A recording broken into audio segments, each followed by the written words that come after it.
जय हिंद बंधु, एक बार फिर से स्वागत है आपका अपने यूट्यूब चैनल मॉडर्न क्लास में। तो आज हम लोग द 5 मिनट मैथ शो के अंतर्गत देखने वाले हैं नया टॉपिक, बिल्कुल ही नया टॉपिक, जिसका नाम है नियामक ज्यामिति या उसी को निर्देशांक ज्यामिति कहते हैं और इसी को इंग्लिश में कोऑर्डिनेट ज्योमेट्री भी कहते हैं। अभी हम लोगों ने पूरा किया जस्ट इससे पहले 2 चर वाला रैखिक समीकरण को कंप्लीट हम लोगों ने देख लिया है। अभी हम लोग बिल्कुल नया फ्रेश सीरीज स्टार्ट कर रहे हैं, बिल्कुल फ्रेश चैप्टर जिसका नाम है नियामक ज्यामिति, इसी को निर्देशांक ज्यामिति या इसी को कोऑर्डिनेट ज्योमेट्री कहते हैं। तो चलिए सबसे पहले हम लोग देखते हैं इसमें आखिरकार हम लोग को पढ़ना क्या है। तो चलिए देखते हैं, अपने सिलेबस को समझते हैं कि इसमें पढ़ना क्या है। तो सबसे पहले बात करेंगे, हम लोग बेसिक देखेंगे इसका। हम लोग क्या देखने वाले हैं? बेसिक देखने वाले कि बेसिक क्या होता है। उसके बाद इसमें पढ़ना है दूरी सूत्र। क्या पढ़ना है? दूरी निकालने वाले। सब कुछ चाहिए, 2 बिंदु के बीच की दूरी, ठीक है, दूरी सूत्र। उसमें दूरी सूत्र में पहला पढ़ना है मूल बिंदु से दूरी और दूसरा पढ़ना है 2 बिंदुओं के बीच की दूरी निकालना, जो कि बहुत ही सिंपल है, बहुत ही आसान तरीका से देखेंगे। केवल आप जुड़े रहें मॉडर्न क्लास के साथ और द 5 मिनट मैथ शो के साथ।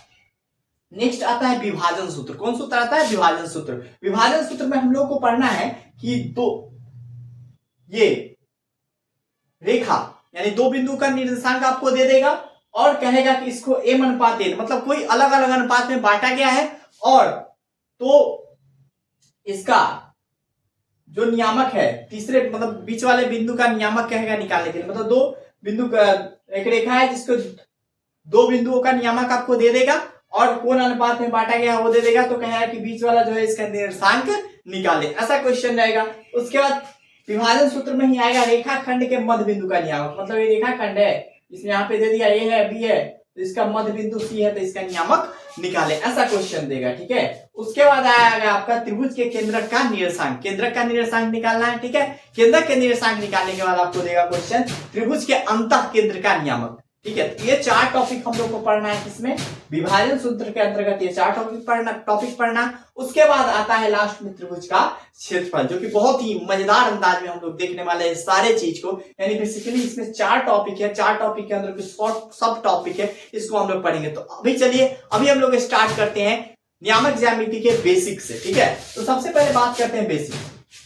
तो नियामक ज्यामिति में मेन सबसे इंपॉर्टेंट चीज है नियामक। तो नियामक क्या चीज का होगा? 2 चीज, एक होगा x और एक होगा y, क्योंकि हम लोग 2D का बात कर रहे हैं, 2 डायमेंशनल का बात कर रहे हैं, तो इसमें x और y होगा। तो देखिए ये ग्राफ हो गया, ठीक है, ये तो आप लोग बहुत पहले से जानते हैं। तो ग्राफ में क्या होता है?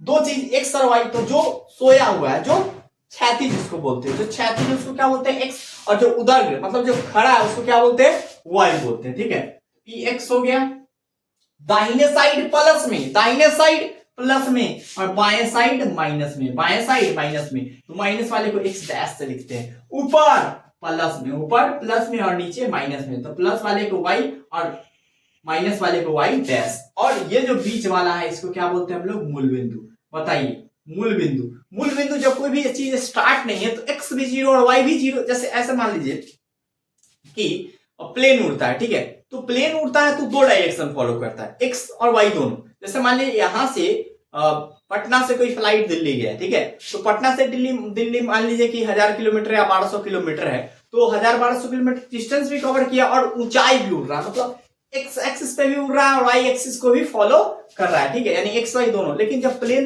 एयरपोर्ट पे खड़ा है, तो एक्स भी 0 है और वाई भी 0 है, यानी मूल बिंदु पर एक्स का नियामक और वाई का नियामक दोनों क्या होता है? 0। अगर हम लोग छत पे चढ़ते हैं तो देखिए दोनों डायरेक्शन को फॉलो करते हैं, एक्स और वाई दोनों। छत पे चढ़ते हैं तो दूरी भी कवर करते हैं और कुछ ऊंचाई भी चढ़ते हैं, ठीक है। तो ये रहा मूल बिंदु का नियामक क्या होता है अपना। बहुत ही इंपॉर्टेंट पॉइंट्स है, बिहार बोर्ड मैट्रिक के एग्जाम में, कोई भी बोर्ड के एग्जाम में आपको इससे कम से कम 1-2 ऑब्जेक्टिव देखने को मिलेगा, ठीक है। तो यहाँ पे क्या मूल बिंदु का नियामक 0,0 यानी 0 होता है, x भी 0 और y भी 0 होता है, ठीक है। अच्छा एक और बात, नियामक जब हम लिखते हैं तो नियामक में पहले x का वैल्यू लिखा था। पहले किसका वैल्यू होता है? x का, और बाद में किसका वैल्यू होता है? y का। बाद में किसका वैल्यू होता है? y का। नियामक में पहले किसका वैल्यू होता है? x का, और बाद में किसका वैल्यू होता है? y का। x के वैल्यू को हम लोग क्या बोलते हैं? भुज, और y के वैल्यू को क्या बोलते हैं? कोटि बोलते हैं। क्या बोलते हैं? कोटि बोलते हैं। अब आते हैं इसका नियामक का चिन्ह देख लेते हैं। इसको हम लोग बोलते हैं प्रथम पाद। क्या बोलते हैं? प्रथम पाद। इसको हम लोग बोलते हैं द्वितीय पाद। क्या बोलते हैं? द्वितीय पाद या चतुर्थांश, ठीक है। इसको हम लोग बोलते हैं तृतीय पाद। इसको हम लोग बोलते हैं चतुर्थ पाद। ठीक है। अब बात बताइए, ऊपर नीचे और दाहिने बाएं देखना है। इस बॉक्स का बात करें, 4 बॉक्स बना, इसमें हम लोग दाहिने साइड है, दाहिने बाएं एक्स के लिए देखेंगे।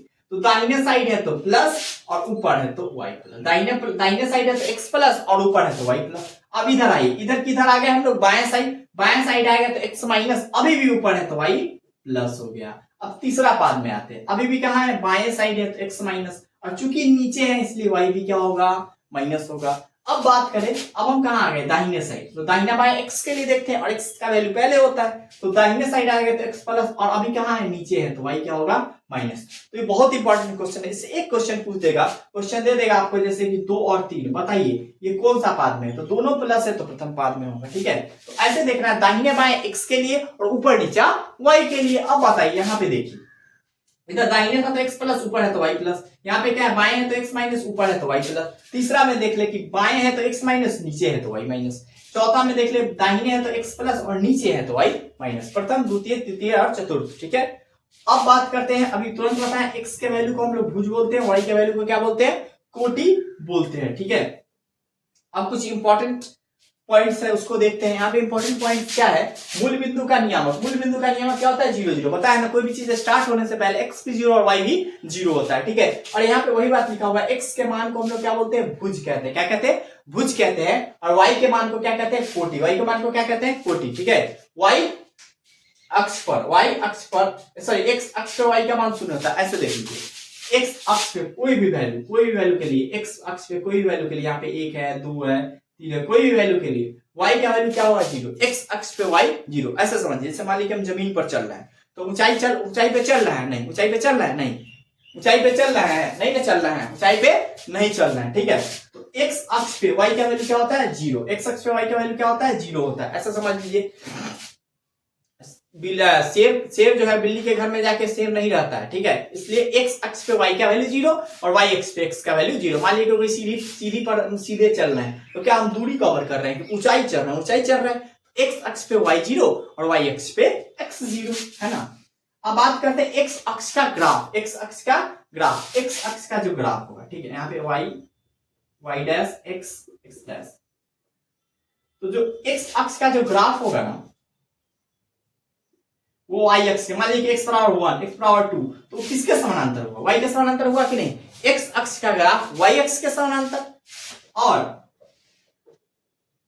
जो y अक्ष का ग्राफ होगा वो किसके समानांतर होगा, x अक्ष के समानांतर। ठीक है, तो यहाँ पे इंपॉर्टेंट पॉइंट हम लोगों ने क्या देखा, मूल बिंदु का नियामक 0 0 0 होता है, x के वैल्यू को भुज बोलते हैं, y के वैल्यू को कोटि बोलते हैं। ठीक है, और x अक्ष पे y का वैल्यू 0, y अक्ष पे x का वैल्यू 0, x अक्ष का ग्राफ y अक्ष के समानांतर और y अक्ष का ग्राफ x अक्ष के समानांतर होता है। ठीक है, अब हम बात करते हैं, कुछ क्वेश्चन देंगे जिसमें आप लोग को क्या लिखना है, भुज, कोटि और कौन सा पाद में उसको लिखना है। मान लीजिए कि हम देख पहला क्वेश्चन -3 और 2, इसमें क्या है कि बताइए ये कौन सा पाद में, तो आप बताइए कौन सा पाद में, माइनस, x का वैल्यू माइनस और y का वैल्यू प्लस, कहां है दूसरा में, ये कौन सा पाद में होगा, द्वितीय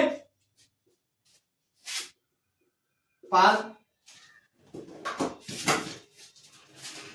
और यहाँ पे भुज का वैल्यू कितना है बताइए, भुज का वैल्यू है -3, भुज का वैल्यू क्या होगा, -3, और कोटि का वैल्यू कितना हो गया, कोटि का वैल्यू कितना हो गया, 2, कोटि का वैल्यू कितना हो गया, 2 हो गया। ठीक है, x के वैल्यू को हम लोग बोलते हैं भुज और y के वैल्यू को क्या बोलते हैं, कोटि। मान लीजिए ऐसा ही एक और क्वेश्चन आप लोग को दे दे कि 3,1, तो बताइए कौन सा पाद में होगा, प्रथम पाद में होगा, कौन सा पाद में होगा, प्रथम पाद में होगा, और भुज कौन होगा, 3, और कोटि कौन होगा, 1 होगा। ठीक है, ऐसा क्वेश्चन आता है, बहुत इंपॉर्टेंट क्वेश्चन है, ऑब्जेक्टिव में आता है, इसको वीवीआई कर ले, इससे कम से कम एक ऑब्जेक्टिव रहता है, एक से ज्यादा ही रहता है, मिनिमम 1 से 2 रहता है। ठीक है, तो ऐसा कुछ क्वेश्चन हम वीडियो में आपको मिल जाएगा। तो इस क्वेश्चन का भुज और कोटि, आप लोग भुज, कोटि और कौन सा पाद में है इसका आंसर दीजिएगा। तो ये रहा अपना आज का वीडियो, जिसके अंतर्गत हम लोगों ने देखा नियामक ज्यामिति में क्या क्या पढ़ना है, और नियामक ज्यामिति का बेसिक आज हम लोग देखें। कल हम लोग यानी नेक्स्ट वीडियो में हम लोग देखेंगे दूरी सूत्र क्या होता है। ठीक है फ्रेंड, तो हमने बहुत ही घरेलू विधि से, बहुत ही मजेदार तरीके से आज के टॉपिक को कवर करने का प्रयास किया है। विशेष आपको इस सेक्शन में जो आज समझा, तो कहीं भी कोई दिक्कत हो तो आप कमेंट करें, इस डाउट को दूर करने का प्रयास करेंगे हम। और हाँ, जिन भाइयों ने अभी तक मॉडर्न लर्निंग क्लास आप फैमिली के साथ नहीं जुड़ा है, तो प्लीज सब्सक्राइब करके और मॉडर्न लर्निंग क्लास के साथ जुड़े। और हाँ, मैं बार बार बोलता हूं कि आप अपने भाई, यानी मेरा काम केवल पढ़ाना रहने दें, बाद बाकी भाई के जिम्मेदारी होने के नाते, भाई या बहन के जिम्मेदारी होने के नाते आप लोग लाइक शेयर सब्सक्राइब वाला काम खुद देख ले। तो ठीक है फ्रेंड्स, मिलते हैं फिर नेक्स्ट वीडियो में मजेदार तरीके से मजेदार कंटेंट के साथ। तब तक के लिए जय हिंद।